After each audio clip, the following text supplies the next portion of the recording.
Olá, tudo bem? Está no ar mais um episódio do Diálogo 360. Obrigada a você que assiste, que fica ligado a cada dia de vídeo novo. Eu só entrevisto os melhores e tenho a alegria de ter uma carreira aí entrevistando 20 anos, entrevistando profissionais da saúde, aprendendo também e sendo agente multiplicador, assim como você que assiste as entrevistas com a minha assinatura você só encontra por aqui.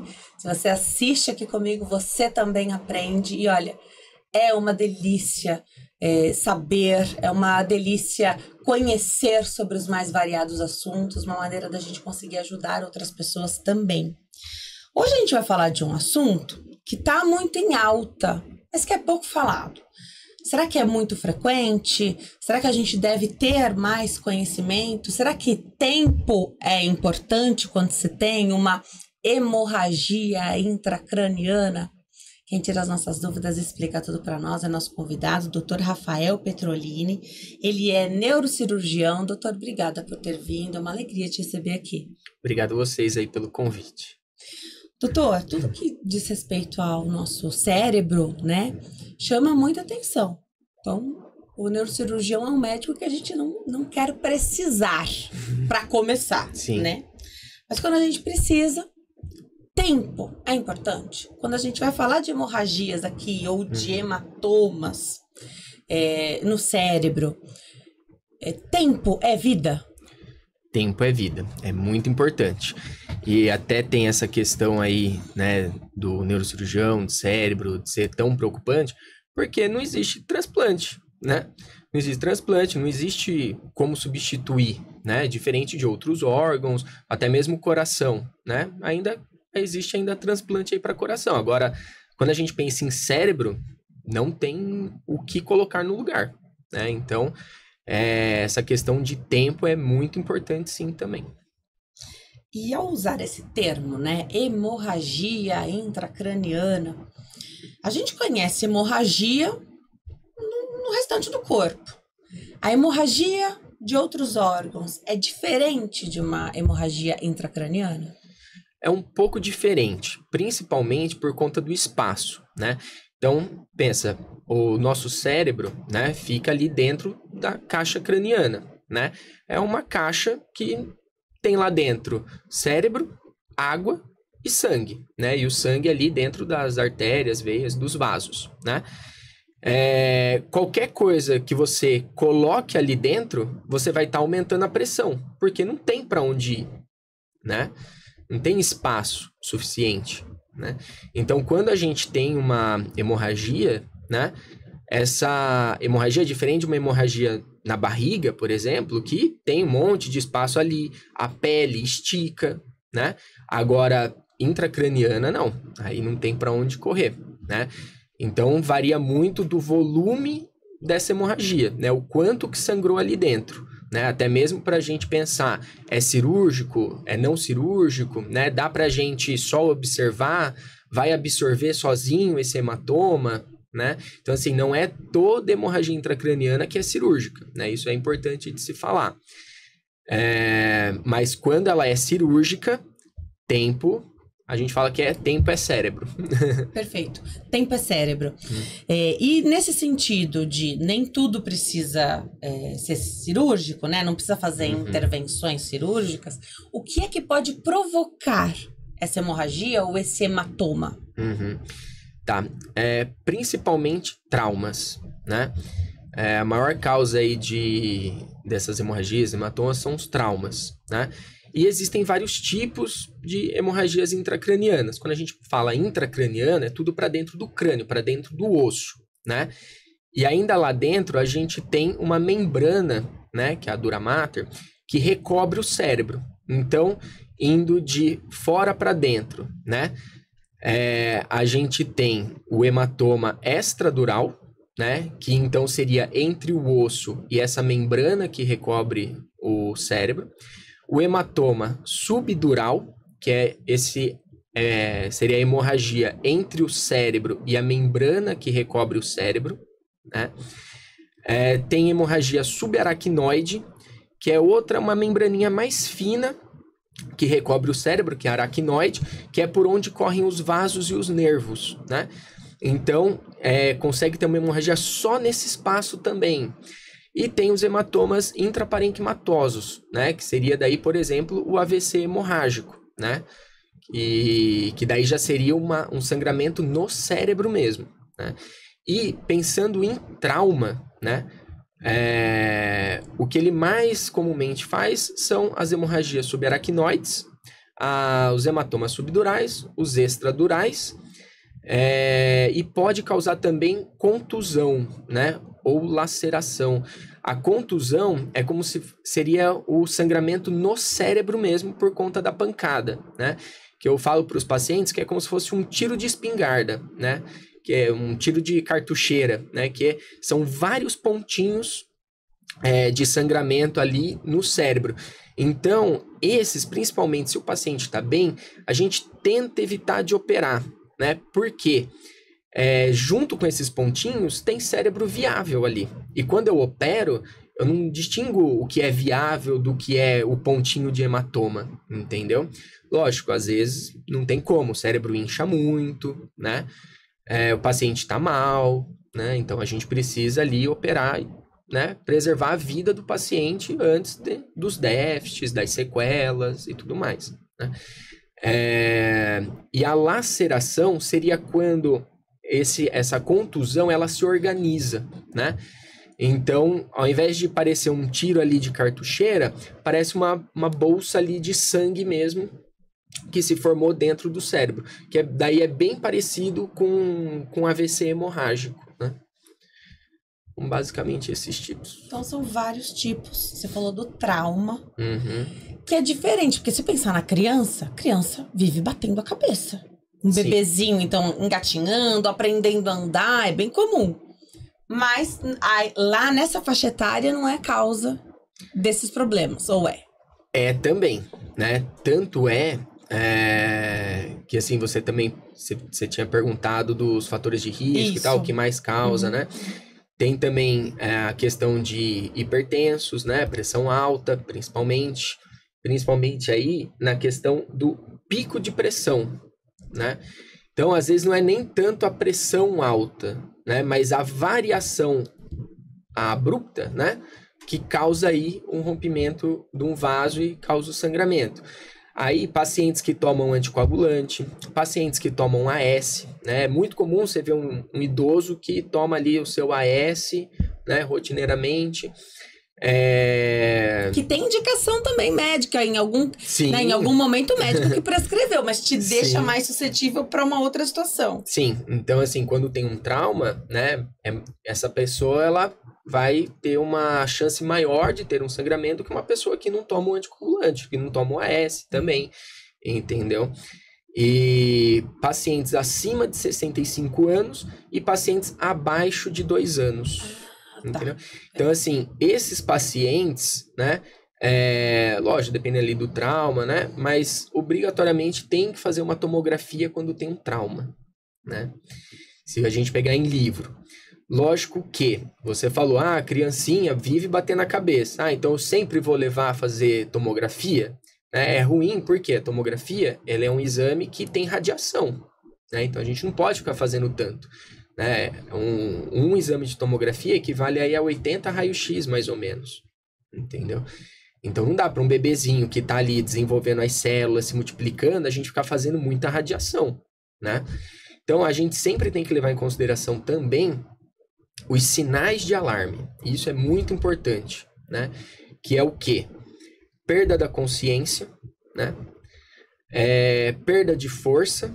Então você vê que o bebezinho, ou até mesmo o idoso, não está mexendo muito um braço, um lado do corpo, né? Crise convulsiva, dor de cabeça e vômitos que não melhora com medicação, né? E na criancinha também a gente vê a questão de irritabilidade, né? Então a criança, você deu comida, deu mamar, dormiu, tá bem, né? Não tá com dorzinha na barriga, não tá com cólica, e não para ali de chorar, irritado, né? Às vezes consegue sinalizar colocando a mãozinha na cabeça, né? Você dá remédio para dor, não melhora, né? Dá remédio para vômito, continua vomitando, né? Daí também é sinal de alarme. E confusão mental, né? Então, o paciente não reconhece a família, se perde na rua, tá em casa e não sabe que aquela é a casa dele, né? Então, e esses fatores também, às vezes as pessoas chegam achando que é um AVC, né? Então, assim, acontece de chegar um idoso, né? Falando assim, ele tá sem mexer um lado do corpo, alterou a fala dele, teve um AVC. Aí você faz lá a tomografia e vem um baita de um hematoma subdural, né? E aí você opera e normalmente, na maioria dos casos, isso daí recupera. Agora, você falou de encontrar ali na tomografia esse hematoma. De uma queda recente, de um trauma recente, aqui pensando, mais focando no idoso, né? Ou não necessariamente, às vezes aquela queda na pandemia, que ninguém levou para o hospital porque tinha mais risco ir para o hospital do que não fazer nada sobre aquela situação. O paciente ficou bem, a pessoa ficou bem, o familiar. Pode ser algo que a gente não consiga localizar num tempo curto, assim, o fator causal? Sim, com certeza. Principalmente o hematoma subdural, né? Que assim, o hematoma extradural, normalmente alguma artéria ali que rompe tem um sangramento muito rápido, né? E o paciente fica grave em segundos, assim, em minutos, né? Então, esse daí é o que mais, assim, normalmente tem que correr, né? O hemorragia subaracnoide, que também é muito comum, né? Ele absorve rápido, né? Às vezes, se você tiver e for fazer uma tomografia daqui uma semana, provavelmente não apareça, né? E aí você faz uma ressonância e acaba aparecendo, né? Que ela consegue visualizar por mais tempo ali a degradação da hemoglobina. Mas na tomografia já não aparece mais, né? Agora, o hematoma subdural, ele é um processo, né? Existe ele na fase aguda, né? E existe ele na fase crônica. O que mais chega aí pra gente é essa fase crônica, que é exatamente isso. Então, às vezes, o paciente, naquele primeiro momento do trauma, ele não teve nenhum sinal de alarme, né? Ele caiu, o idoso, né? Caiu, bateu a cabeça e ficou bem. Não desmaiou, não vomitou, não teve crise convulsiva, não tá tendo dor de cabeça, né? Não teve vômitos. Ficou bem e vida que segue, né? Só que o hematoma subdural crônico, ele é um processo, né? Então, o que acontece? Ele pode vir de uma hemorragia subaracnoide também, ou pode já ser um hematoma subdural agudo, fininho, pequeno, né? Que não causa nada ali no momento para o paciente. Só que daí, ele acaba ali fazendo uma cápsula, né? E essa cápsula ela tem um pouquinho mais de proteína. Então, por um fator osmótico, ele acaba puxando líquido para dentro, né? Essa membrana, ela se vasculariza, então ela vai expandindo, vai rompendo esses vasinhos, vai sangrando de pouquinho em pouquinho. E ele vai crescendo. Ele vai crescendo, crescendo, crescendo, até o momento que ele dá o sinal, né? Seja uma dor de cabeça, seja a perda de força, uma alteração da linguagem. Então, assim, eu costumo falar para os pacientes que é como se você estivesse na fila do banco, né? Você está na fila do banco. Aí, se chega uma pessoa perto de você na fila, você dá um passinho para frente. Aí ele vem e encosta mais, você dá um passinho para frente. Se isso vem devagarzinho, só quando você encostar na parede, você vai falar, meu, tô aqui, né? Agora, quando essa pessoa chega nessa fila já te empurrando, né? Rapidamente, você já na hora fala. Então, o hematoma subdural crônico, ele é isso, ele vai de pouquinho em pouquinho. Então, o nosso cérebro, que é elástico, né, ele consegue ir, ele vai sendo comprimido, né, vai apertando, apertando, apertando, até que chega o momento de aparecer alguma coisa, né. E muitos desses pacientes também, aí por isso que eu falo que quando você opera, você drena essa hemorragia, o cérebro ali, ele para de ser comprimido, né? Então você melhora da força, você melhora da linguagem, né? As queixas, melhora da dor de cabeça, né? Coisa assim, você saiu do centro cirúrgico, você já tá melhor. Às vezes não 100%, né? Também não é milagre, né? Mas aí depois faz fisioterapia e tal, e vai melhorando gradativamente. Porque também o cérebro, principalmente do idoso, ele não é tão elástico quanto o do jovem. E aí ele não tem essa capacidade de, na hora ali, já reexpandir, né? Então a gente opera, a gente vê o cérebro lá, consegue ver o cérebro lá afundado, assim. E aí depois, aos pouquinhos, ele vai voltando ali à conformação. Você falou da tomografia. Então, o primeiro exame é tomografia para essa situação que a gente está falando aqui. Para saber se tem e isso te ajuda, esse exame te ajuda no planejamento cirúrgico, se for o caso? Sim, com certeza. Hoje em dia já é bem mais difundido, né? Antigamente o pessoal fazia só um raio-x, né? Tentar ver fratura, embora seja muito ruim para ver fratura. Lembrando que a gente também tem as suturas, né? Então, quando a gente vê o bebezinho, os ossinhos dele são separados, né? Tanto é que a gente palpa aqui a fontanela, né? E então, às vezes, acontece muito isso. Que encaminham o paciente para um serviço de referência, né? Porque fez um raio-x e fala que é uma fratura, né? E não é só ali uma sutura, né? Que a gente vê como se fosse uma falha óssea, né? Mas é só uma sutura. Então, a tomografia, ela é um exame mais fidedigno e que ela é muito boa para ver sangue e osso. Então, a primeira coisa que eu vou ter que saber é, sangrou? Sim ou não? Que tipo de sangramento que é? Né? E depois, qual o volume disso? Né? Então, a gente consegue calcular na tomografia qual o volume desse sangramento. Para eu ter uma noção também, isso aqui o organismo consegue absorver, isso aqui não consegue, né? E quando a gente pega os livros, né, tem lá as indicações, né?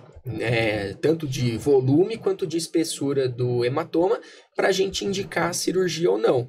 Então, às vezes, o paciente pode até estar bem, né? Mas tem um volume ali muito grande, que eu sei que o organismo dele não vai conseguir absorver, que eu sei que nos próximos dias ele vai piorar, né? Porque o cérebro ele ainda vai inchar, porque ele vai ficar irritado com esse sangramento, né? Então, às vezes, pelo volume, pelo tamanho do hematoma, a localização dele, a gente acaba operando, às vezes, o paciente até relativamente bem. E quando você fala da quantidade ali, do volume que é possível o organismo reabsorver, vai para casa e monitora ou está em ambiente hospitalar para fazer isso? Em ambiente hospitalar, preferencialmente em UTI. Né? Quando é um hospital privado, lógico, vai para UTI. Infelizmente, quando é um hospital SUS, às vezes tem que ficar na sala de emergência, né? Às vezes não tem vaga, às vezes até fica ali com o familiar acompanhando, né? Porque o quadro pode mudar. A expectativa para aquele volume é que reabsorva, mas se qualquer outra coisa acontecer, é uma urgência. Sim. E esse sangramento, ele pode aumentar também. Ele tem um risco de aumentar principalmente nas 24 até 48 horas. Passou esse tempo, né? A gente tem uma média aí de 5 dias para o inchaço cerebral. Aí passou 5 dias, o cérebro começa aí a desinchar desse sangramento, né? Dessa irritação, dessa inflamação que esse sangramento causou. Lógico que cada paciente é um paciente, né? E também tem as faixas etárias, né? Que o nosso cérebro, quando a gente vai ficando velho, o nosso cérebro vai murchando, né? Então eu tenho muito mais espaço. Às vezes chega um idoso pra gente, pra você ter ideia, indicação de hematoma subdural, por exemplo, maior que 1 centímetro cirúrgico. Às vezes chega paciente pra gente com 3 centímetros, 3,5 centímetros. O meu recorde foi um paciente que chegou com 4 centímetros de hematoma, entendeu? Então, 4 vezes o que é indicado cirúrgico, né? Agora, num cérebro de um jovem, que ele é bem mais expandido, né? Um hematoma ali, às vezes, de 1 centímetro, o paciente está em coma, às vezes o paciente morre, entendeu? Não tem espaço. Então, o idoso, né? Ele tem essa ajuda, né? Ele é mais fácil de sangrar, mas ele tem essa ajuda, né? Assim como o paciente alcoólatra também. Paciente que bebe muito, tem uma alteração no sangue por conta aí do fígado, né? que favorece sangramentos, né? Então, se ele se corta, ele sangra mais do que uma pessoa que não é alcoólatra naquela mesma faixa etária, né? Que não toma anticoagulante ou antiplaquetário, né? E ele também tem um aceleramento dessa atrofia cerebral, né? Do cérebro ficar ali mais murchinho, né? Então, eu falo assim, é alguma coisa divina ali que protege ele, entendeu? Porque ao mesmo tempo que ele sangra mais fácil, ele também suporta um volume maior de sangue ali dentro. Mas gera muita preocupação na família, né? Porque você não quer que o seu idoso passe por nenhuma situação. A gente sabe que as internações, às vezes, regridem, né? Então, aceleram processos, regridem as conquistas recentes aí, principalmente da parte cognitiva do idoso, né? Então, a gente quer evitar as internações, mesmo tendo essa vantagem divina ali do tamanho do cérebro, do espaço que tem para sangrar ali, né? A gente não quer essa internação. E o que a gente vive hoje é um aumento da expectativa de vida. Dá para dizer que vai ser cada vez mais frequente. Então, se a gente viver tempo suficiente, se os nossos viverem tempo suficiente, a gente vai passar por situações parecidas como essa? Olha, creio que sim. Ainda mais que, assim, as tecnologias, elas estão aumentando. Então, também é mais fácil da gente identificar, né? Então. Quantos idosos, né, na zona rural, né, cai, bate a cabeça, não procura hospital. Como eu falei, é um hematoma que ele tem uma evolução, né? Então, aí, às vezes, o paciente idoso começa a ficar confuso, que é um sinal de alarme, e fala assim, é da idade, entendeu? Esse velho tá esclerosado, né? Uma expressão aí que o pessoal usa, né? E deixa. E ele mata, entendeu? Que uma hora não tem mais espaço. Nem teve a chance de diagnosticar isso. Exato. Caso, né? Agora, com tecnologias, né?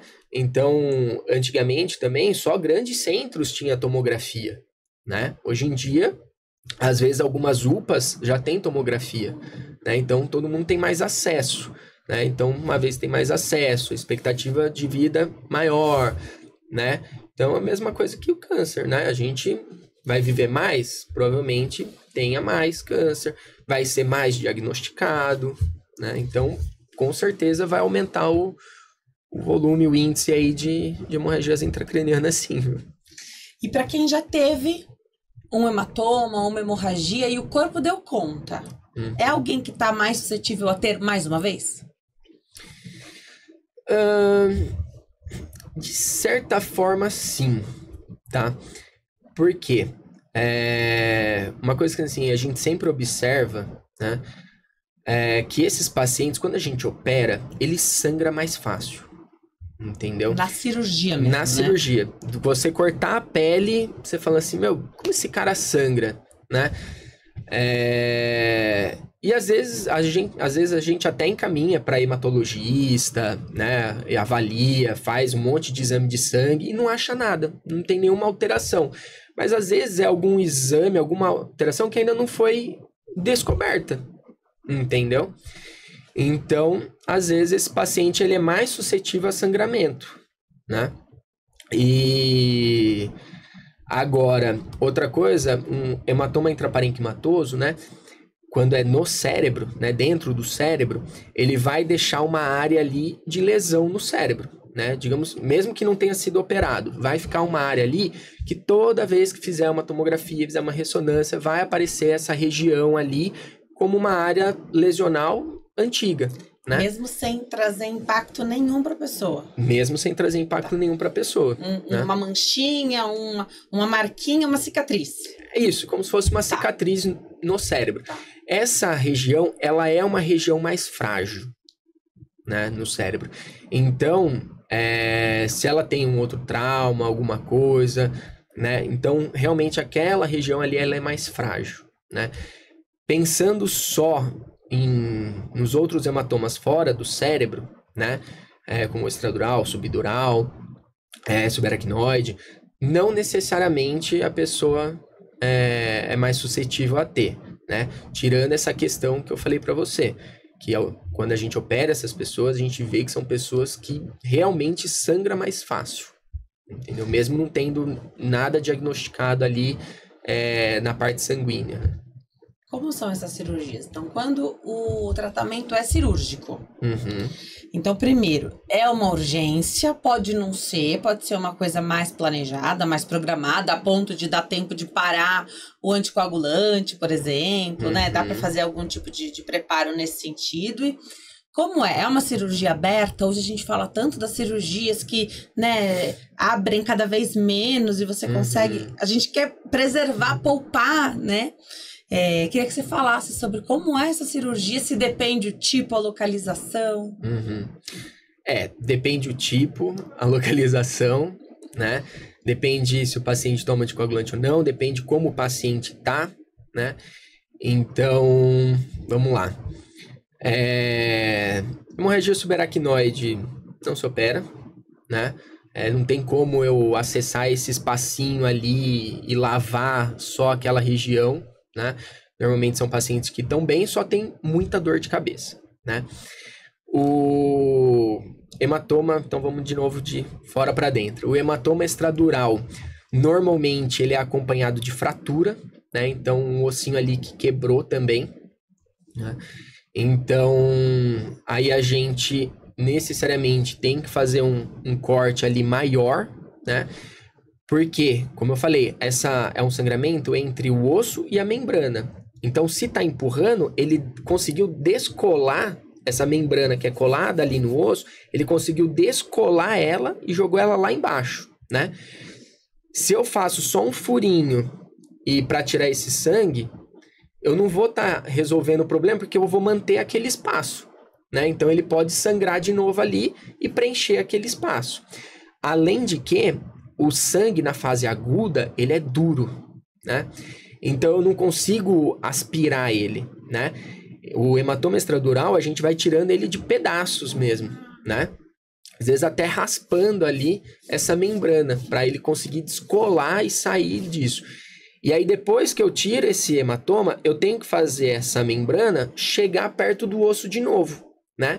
Então a gente faz vários furinhos na borda do osso, e nesse pedacinho de osso que a gente tirou, que é para fazer o que a gente chama de ancoramento. Então eu amarro fios para puxar essa membrana para cima de novo, entendeu? Para junto ali do osso, ocupando ali aquele espaço que tinha sido formado, né?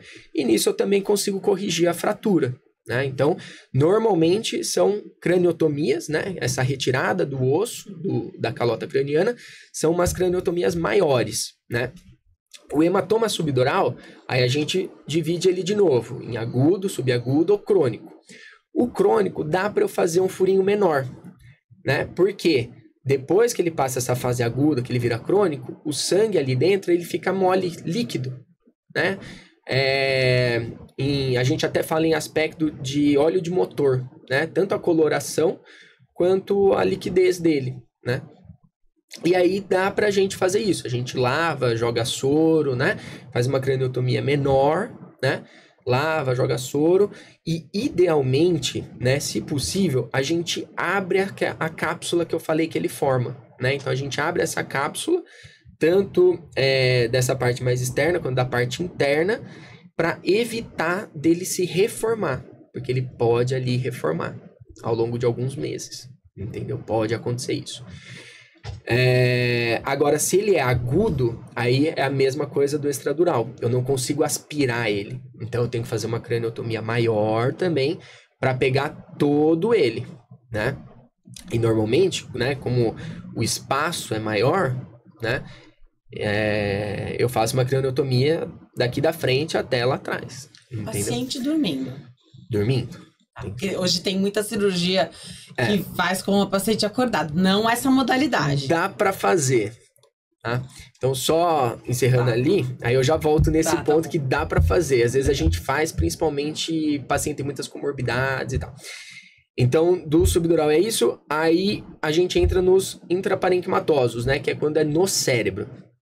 Aí também dá para fazer uma craniotomia menor, a gente vai ali onde está localizado o sangramento ali no cérebro, né? Normalmente, né, eles são autolimitados ali, a gente abre ali o cérebro, então você vê, eu faço uma lesão no cérebro, porque eu tenho que chegar até a profundidade que ele tá, né? E aspiro. Normalmente também ele é na fase aguda, né? Normalmente esses hematomas, quando são cirurgia, eles são emergência, né? Que é mais do que uma urgência, né? E aí eu consigo também aspirando parte dele e removendo também pedacinhos coagulados, tá? E aí voltando de fazer acordado, né? O cérebro, ele não dói, né? O que dói? A pele, o osso dói um pouco, né? Não muito. E a membrana que recobre o cérebro dói muito, né? Que é ali a meninge, né? Por isso a meningite. Quando a paciente está com meningite, que é a inflamação da meninge, tem muita dor de cabeça, né? Por isso, porque é o que dói. O cérebro em si, você pode cutucar ele, mexer nele, que não vai sentir nada. Então, às vezes, quando o paciente tem muitas comorbidades, né? Ou às vezes, não tenho anestesista, né? Eu tô num lugar que, beleza, ele fez uma tomografia, mas não tem anestesista, né? Dá pra gente fazer com uma anestesia local. Então, o que a gente anestesia? A pele, onde eu vou cortar. Aí eu faço um furinho ali no osso, né? E jogo também anestésico local na membrana que recobre o cérebro, antes de abrir ela, né? Depois que eu abrir ela, a pele já tá ali anestesiada e tudo, aí posso trabalhar tranquilo que não vou ter problema. Lógico que também depende da colaboração do paciente. Jamais vou conseguir fazer isso com uma criança, entendeu? Um bebê, né? Então, com certeza tem que ser sedado, não tem outro jeito.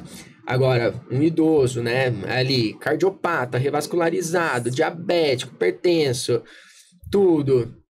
E você fala assim, putz, se eu tenho fibrose pulmonar, tabagista de longa data, asmático, né? Você fala, meu, cara é uma bomba relógio, né?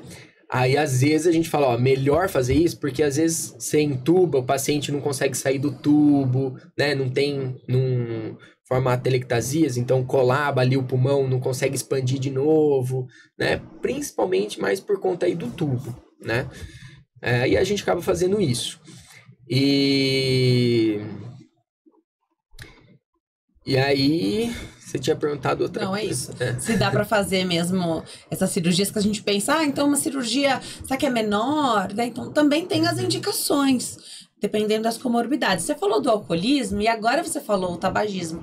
Tabagismo também é um fator de risco para essas hemorragias ou esses hematomas? Ou não para isso, mas sim para dificultar ali a parte de cirurgia só de âmbito de saúde sistêmico do paciente? É mais a parte sistêmica do paciente. Não tem muito envolvimento, não. Legal. Vida normal depois de uma cirurgia como essa, doutor? Então, sempre é um susto, acredito, né? Ainda mais quando você não tem tempo de programar, que se torna uma urgência, uma emergência. Mas depois disso, é vida normal? Demora? Você falou que pode demorar um pouquinho, né? Até... Mas e da parte motora, de disposição, da parte cognitiva que pode ter ficado alterada por conta da situação? Sim, a gente sempre fala pros familiares, né? E quando dá pro paciente, né? Quando ele tá acordado, de que não dá para prever. Né, o que vai ficar de sequela, porque o familiar principalmente já pergunta, falando assim, mas ele vai ficar com sequela, tal. Não sei, não dá para saber, entendeu? Eu só vou saber depois que operar, depois que tirar a sedação, depois que passar o tempo ali de inflamação desse cérebro, o paciente estiver consciente, acordado, aí eu vou saber o que tem de sequela, né? Normalmente, como eu falei, esses hematomas que eles só empurram o cérebro, né? Normalmente o paciente melhora, podendo até chegar no 100% que ele era, né? Lógico que quanto mais jovem, melhor essa recuperação. Quanto mais idoso, pior essa recuperação, mais lenta e às vezes não recupera tudo, né? Agora, quando a hemorragia é no cérebro, aí eu tive uma lesão no cérebro, né? E aí vai depender da localização onde foi essa hemorragia, né? Que o cérebro é todo divididinho. Então, a parte da frente, tem a parte motora, tem a parte de de memória, tem a área da linguagem, né? Então, assim, depende de onde foi esse sangramento, eu posso até falar pro familiar, olha, provavelmente ele fique com uma sequela, com uma perda de força no braço, na perna, fique com uma alteração da linguagem, fica com uma perda visual, entendeu? E às vezes... Pode ser momentânea também. Pode ser. Você falar, né? Pode ser momentânea. Que até teve um caso recente, o paciente chegou com um hematoma intraparenquimatoso, né? Provavelmente ali um AVC hemorrágico, né? Na região, na área ali da visão, né? Que é atrás, occipital. E ele tava super bem. Ele tava mexendo os braços, as pernas, consciente, conversando, orientado, sabia onde tava, o que tinha acontecido, tudo. Mas ele tava com uma perda visual, né? E aí, depois da cirurgia, ele melhorou, né? Voltou ali a visão dele normal como era, né? Então, assim, às vezes recupera, né? Às vezes não. Entrar com reabilitação, né? Então, se é a parte da fala, faz fono, se é motor, faz fisioterapia. Isso, exatamente. Então, lança a mão de todas as estratégias que a gente tem também. Sim, né? E normalmente essa recuperação é principalmente ali nos próximos 6 meses, né? Podendo chegar até 1 ano. Agora, passou de 1 ano, eu propriamente costumo já falar que vai ser sequela. Entendeu? Que daí dificilmente recupera. Então, você vê... Não é questão assim de 1 semana, 1 mês, né? São meses, às vezes 1 ano para a pessoa conseguir recuperar. Então, eu falo assim, não pode ter pressa, tem que ter força de vontade, né? Então, o que faz ali com a físio naquela horinha da semana, aprendeu? Faz em casa, né? Quanto mais você estimular, eu falo para os familiares também, né? Às vezes o paciente fica com alguma alteração de linguagem, aí fica aquela pessoa chata que esquece tudo, não fala, não consegue falar, e aí o familiar acaba desistindo, fala, deixa, não vou falar. Não, você tem que falar, tem que estimular. Se ele perguntar 1000 vezes que dia é hoje, você fala 1000 vezes que dia é hoje, entendeu? Mostra o calendário, né? Então, assim, quanto mais estímulo, mais rápido e melhor vai ser essa progressão. E aí, dos hematomas ali que comprimem, né? Como a gente tinha falado, é tempo, né? Tempo é cérebro. Então, o que acontece? Se ele fica muito tempo comprimido, eu começo a fazer isquemias, né? Vai morrendo uma parte. Vai morrendo parte do cérebro, entendeu? Então, às vezes, daí quando eu dreno e o cérebro volta ali, aí eu faço uma tomografia de controle, eu vejo que ali tá tudo preto, tá tudo isquemiado, entendeu? Aquela área do cérebro ali que ficou sofrendo com aquela compressão... Não chega mais. Morreu. E aí não recupera também. Então, não tenha pressa, mas não perca tempo, né? Então, você tem um tempo ali que o seu corpo vai conseguir, se não recuperar tudo, o máximo possível. Sim. E já há uma liberação para começar a fazer isso depois do pós-operatório? De fisioterapia, reabilitação? Pode começar já direto. Você começa já até no hospital, né? Sim, já começa no hospital. A única coisa que a gente tem que lembrar que o paciente ainda está com os pontos, né? Então, ele não pode fazer tanto esforço físico, né? Esforço físico, a gente costuma liberar, assim, tipo, academia, né? Por exemplo, depois de 30 dias, né? Aí já tirou os pontos, já cicatrizou, tudo, aí já tá mais tranquilo, né? Legal. A infecção é um problema? Então, quando você tem uma hemorragia ou um hematoma, é alguém que está mais suscetível a ter uma infecção? Ou a infecção, a gente fica mais propenso por conta de uma cirurgia, da intervenção cirúrgica? Como é isso? Tá, muito bem. É uma parte importante também, porque quando o paciente está em coma, né, uma emergência... O familiar não quer saber o que tem de risco cirúrgico, né? É vida ou morte, não tem o que fazer, né?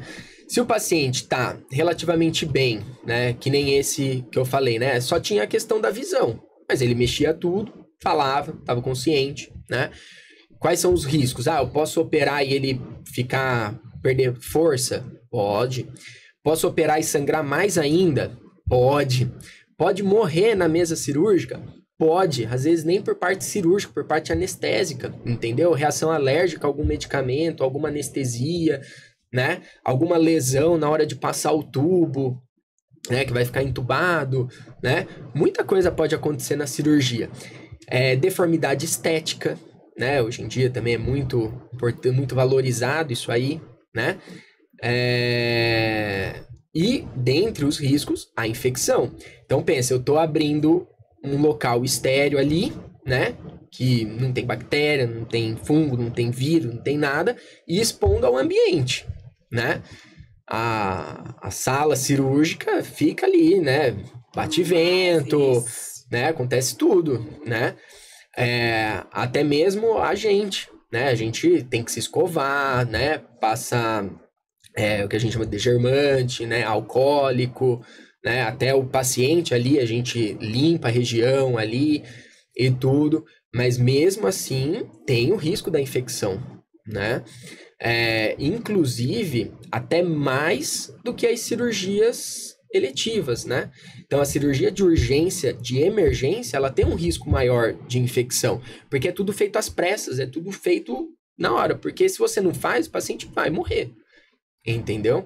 Então, assim, quanto mais grave o paciente, com certeza, mais rápido você vai querer intervir e maior a chance ali de uma infecção, entendeu?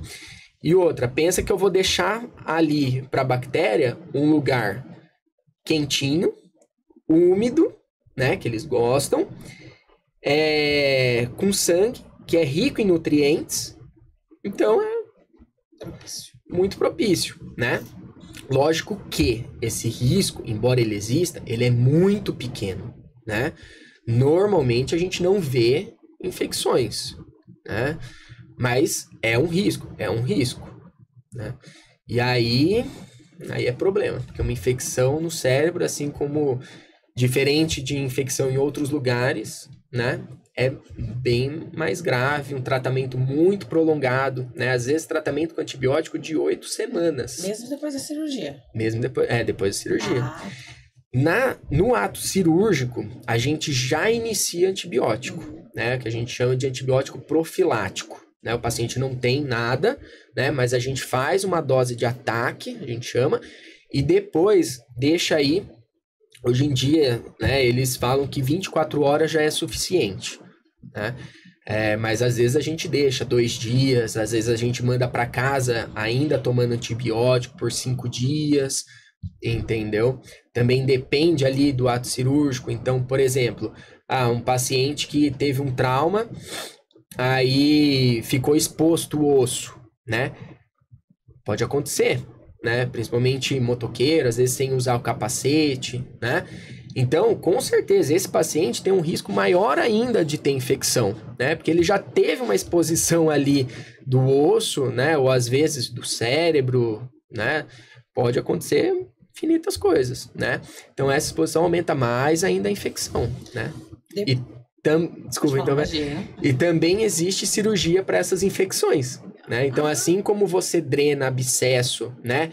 Na pele, no machucado, na unha, né? Aquela unha encravada que sai aquele pus, né?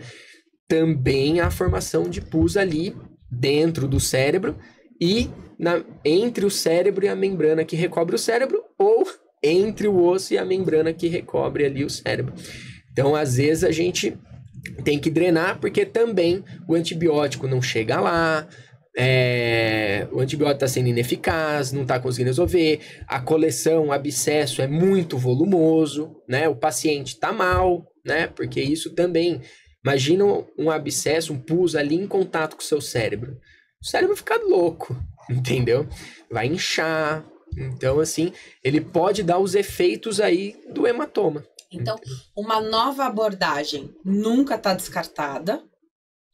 Nunca está descartada. Como eu falei também, os hematomas, eles podem se reformar. Tá. Então, pode ser por um novo hematoma e pode ser por uma infecção. Essa reabordagem. A reabordagem, sim. Tá. Exatamente. Depois de um episódio como esse, de um hematoma, seja qual for a localização, e aí se tiver diferença, você me fala qual que exige mais. Um acompanhamento com o neurocirurgião. Porque o neurocirurgião, tem muito isso, né? Quando que você busca um neurocirurgião? Quem teve um episódio como esse precisa continuar acompanhando depois? Porque a pessoa pode ter um cardiologista, se é uma mulher, tem um ginecologista, pode ter um urologista, mas agora vai precisar de um neurocirurgião para acompanhar? Não necessariamente. A gente sempre faz o retorno de pós-operatório, né, para ver se a ferida ficou boa, né, tirar os pontos, tudo isso. Mas o neurocirurgião, ele é um médico cirúrgico, né? Ele vai aparecer ali na hora da cirurgia, né? Então, dá para ser acompanhado por outros médicos? Dá. Às vezes o geriatra, né? Porque não é o paciente que eu vou ficar fazendo tomografia, exame de controle, né? Ele operou, às vezes eu faço um exame ali de controle, faço um retorno, né? Então ele retorna do pós-operatório, faz um outro retorno, né? Se ele tá bem, tá tranquilo, né? Não precisa necessariamente acompanhar com a gente, não, né? Dá para seguir com o médico dele, com o geriatra, às vezes com o neuroclínico, né? E se tiver algum sintoma, algum sinal de alarme, aí volta com a gente vai ver o que está acontecendo, né? Se reformou o sangramento, se não foi um AVC só, isquêmico, né? Não hemorrágico, se foi uma infecção, né? Então, assim, o importante desses pacientes é eles saberem quando nos procurar novamente, né? E, assim... vai muito de médico para médico. Eu gosto de ter um acompanhamento, né? Eu operei o paciente, que seja uma vez por ano, entendeu? Por quê? Principalmente os extremos, né? Então, o bebezinho que teve isso, né? Que teve esse trauma, né? Teve hemorragia. Eu quero ver como é que ele tá crescendo, né? Depois chega lá com 20 anos, volta pra mim e fala assim: oi, doutor, lembra de mim? Você me operou quando eu tinha 1 aninho de idade e agora eu tô com problema disso, disso e disso. Eu quero... É do hematoma? Eu falo, eu não sei o que aconteceu nesses 20 anos, entendeu? E o idoso, a mesma coisa, né? Ele pode cair, uma batidinha no armário, né? Uma porta, né? Então, às vezes, o paciente, ele não vê ali algumas coisas, né? Do cotidiano e que, às vezes, pra gente, acende uma luzinha. Eu falo assim, opa, peraí, vamos repetir um exame, né? Porque isso aí eu não tô achando tão normal, né? Que o idoso tem muito disso. Não, isso daqui é da idade, isso acontece mesmo, isso é normal, né? E às vezes não é. Então, pra gente, como médico, a gente tá mais atento a essas coisas minuciosas, entendeu? Então, eu propriamente gosto de acompanhar que seja uma vez por ano, uma vez a cada 2 anos, né? Só pra ver o que tá acontecendo. E aí, não é muito de hemorragia intracraniana, mas só daí me veio à cabeça... O bebezinho, né, quando ele tem, ou criança, né, quando ele tem uma fratura, ele pode evoluir com um negócio que a gente chama growing fracture, ou seja, uma fratura em crescimento. É muito raro, é raríssimo, né? Contando com residência, tudo, eu tenho aí faculdade, acho que dá uns 11, 12, 13 anos aí, né, desde da medicina, eu vi um caso, entendeu? Então, assim, é muito raro. O que é isso?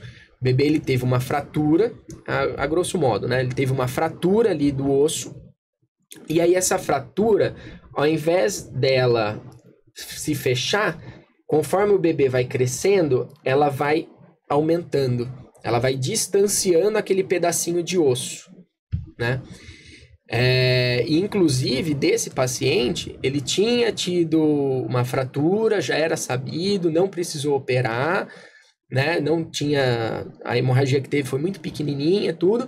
E quem mandou pra gente foi o pediatra, né? Que ele, palpando a cabecinha da criança, ele viu que ali estava estranho, tinha uma partezinha mole, que não era esperado, né? E aí encaminhou pra gente. Então, assim, tem que ter acompanhamento médico, mas não necessariamente precisa ser com um neurocirurgião. Opera e corrige esse caso do bebezinho. Opera e corrige. Aí a gente tem algumas maneiras aí de fazer, mas dá para corrigir. Às vezes a gente até tira um pedaço do outro lado para supletar aqui desse lado, entendeu? Que o osso, ele é como se fosse um sanduíche, né? Então, às vezes, a gente consegue delaminar. Então, a gente tira de um lado, aí delamina, coloca um pedacinho ali do pão ali do sanduíche do lado que tirou e coloca do outro lado também que não tinha. Então, dá para fazer isso aí. E outras coisas como plaquinhas, né? Materiais industrializados, né? Doutor, eu adorei te receber aqui. Aprendi muito. Vou deixar seu contato aqui. Já acabou? Já acabou. @dr.rafaelpetrolini, @dr.rafaelpetrolini, do jeitinho que tá escrito na sua tela. E sempre aquele recado, né, doutor? Eu queria que você deixasse um recado final, então. Ninguém quer precisar fazer uma cirurgia na cabeça, ninguém quer ter uma situação como essa, mas quando acontece com alguém que tenha relevância, a gente acaba falando cada vez mais, e isso é ótimo, porque fica sempre o alerta. Eu costumo dizer que a gente não deve ter medo do diagnóstico, porque é a partir dele que a gente faz o tratamento e é a nossa chance de cura, não é não saber que vai nos livrar de ter algo, né? Queria que você deixasse um recadinho final, então, para as pessoas, de repente, não terem medo do neurocirurgião, de se precisar, então que você possa encontrar um profissional para resolver, sanar o problema. Sim. Eu acho que assim, uma vez que tem tratamento, é melhor a gente descobrir o que é e tratar, resolver, que a pessoa vai ficar livre disso, né? A neurocirurgia é um departamento muito resolutivo, né? Diferente aí, às vezes, de clínico, e é um tratamento que você tem que tratar, tomar remédio pro resto da vida, tudo mais. Neurocirurgia não, é para resolver, né? Então, sempre que precisar, nos procure, que a gente vai tentar ir resolver.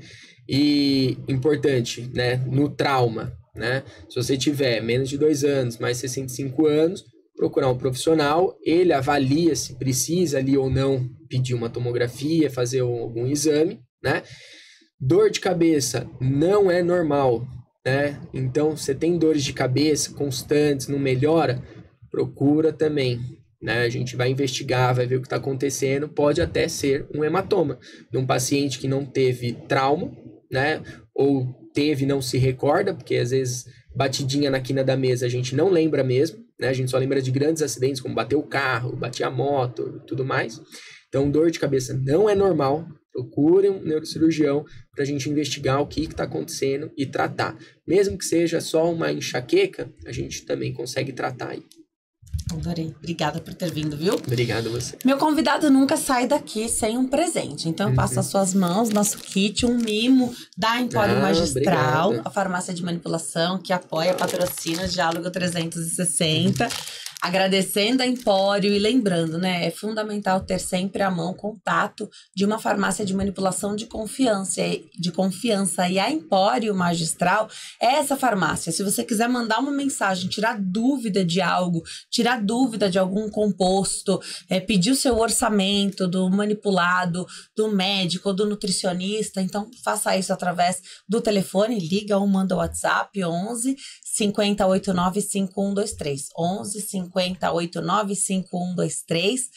Eles também estão no Instagram, @Empório Magistral, e o site www.emporiomagistral.com.br.